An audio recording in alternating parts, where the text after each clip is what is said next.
Bueno, llegamos al último bloque de desafíos. Hemos tocado varios temas vinculados a lo que pasó con Guatemala en el 2014 en materia económica, con el ministro de Economía hablando de la realidad del país, los indicadores, hace instantes Fanny Estrada de Agexport hablándonos también de buenas noticias en relación al crecimiento con el que podrían cerrar las exportaciones durante este año, pero ¿qué pasó con la recaudación? ¿Qué pasó con las finanzas del país en este año? Está con nosotros nuevamente, que nos acompañaba hace una semana para hablar del tema del presupuesto, Abelardo Medina, analista del ICEFI, pero además quien estuvo a cargo de la Superintendencia de Administración Tributaria hace un año.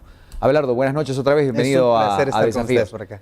¿Qué pasó con las finanzas, con la recaudación este año? Es un año que cierra más o menos. Bueno, de hecho este año nosotros consideramos que desde el principio era un año complicado, porque muchas de las previsiones que fueron incorporadas en el presupuesto original, que después no fue aprobado por el Congreso, incorporaban algunos efectos de la reforma tributaria que había sido aprobada en el año 2012. Lamentablemente, muchos de los elementos que estaban considerados dentro de la propia reforma tributaria, el mismo gobierno le dio marcha atrás. Uno de ellos fue lo que sucedía con el nuevo impuesto de circulación de vehículos. Se sustrajo algunas deducciones que antes no estaban consideradas, que se volvieron a incorporar para los empresarios a partir de diciembre del año pasado. Y por si fuera poco, el gobierno en el decreto 19 de 2013 aprobó un nuevo tratamiento especial para la industria de la construcción. Entonces, lo que sucedió en primer lugar es de que los valores que estaban contenidos en el presupuesto para la recaudación estaban muy por encima de lo que realmente debía dar el comportamiento vegetativo. Claro. Pero hay un elemento adicional. Básicamente la función principal de la Superintendencia de Administración Tributaria es reducir la evasión. Hay colaterales que mejorar la atención al contribuyente, por supuesto, como lo decía muy bien Fanny, el mejorar la eficiencia en las aduanas es un factor fundamental dentro del trabajo que se debe realizar. Pero en materia específica de reducir la evasión tributaria, nos estamos dando cuenta que al menos en el impuesto al valor agregado durante los últimos 2 años, la evasión se ha incrementado sostenidamente. En el 2012, la evasión del IVA era 34 puntos, al final de 2013 era 39 puntos y el pronóstico que estamos realizando para este año es de 41-42% de evasión del IVA. ¿Qué es lo que nos está diciendo? En primer lugar, que hay una reducción en la percepción de riesgo del mal contribuyente que no quiere pagar los impuestos y que obviamente eso denota un aflojamiento en los controles de la administración tributaria. Lamentablemente, además del hecho que los valores que estaban considerados en el presupuesto ya estaban ligeramente inflados, también se le pidió a la administración tributaria que recaudara algo adicional por sus mejoras, por sus mejores controles. Entonces, tanto el elemento que estaba adicional como el de los controles no fueron recaudados por la SAT, y ese es el agujero fiscal que estamos viendo en materia recaudatoria al final de este año, entre 2.500 y 2.800 millones de quetzales. ¿Qué debería hacer ya, entrando en la fase final, Abelardo, para recomponer esta situación el gobierno? ¿Qué pasos debe seguir? Siempre que hablamos de años electorales, se habla de contracción de la economía, se prepara todo un escenario con esta discusión que se dio hace algunos días atrás con el presupuesto en el Congreso de la República.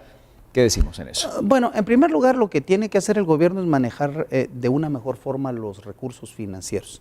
Históricamente se ha demostrado de que si el gobierno utiliza bien los recursos, el contribuyente tiene más voluntad de pago. O sea, ese es el primer elemento. Debe mejorar la transparencia en la asignación y en la utilización de los recursos.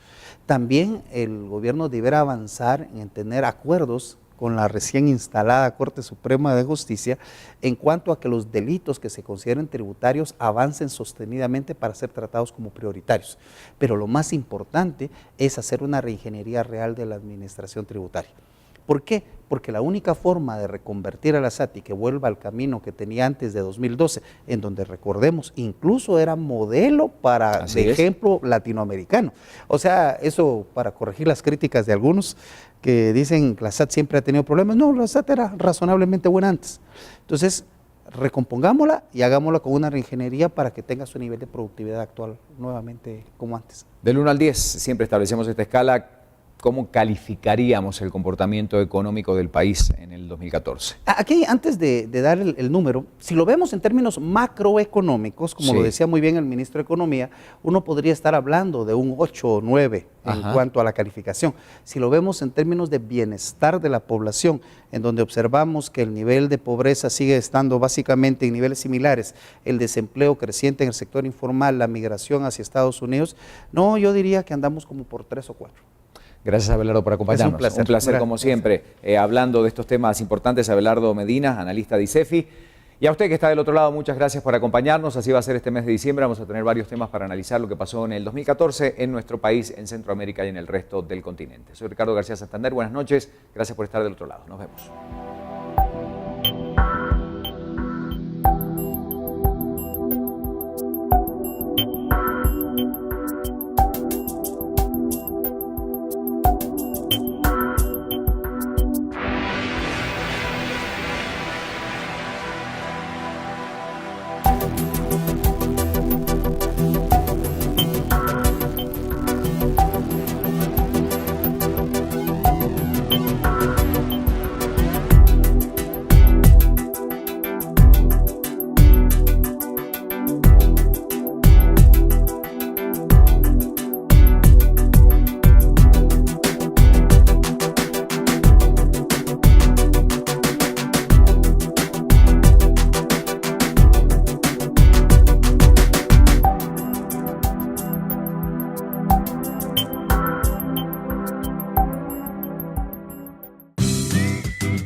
Guatevisión.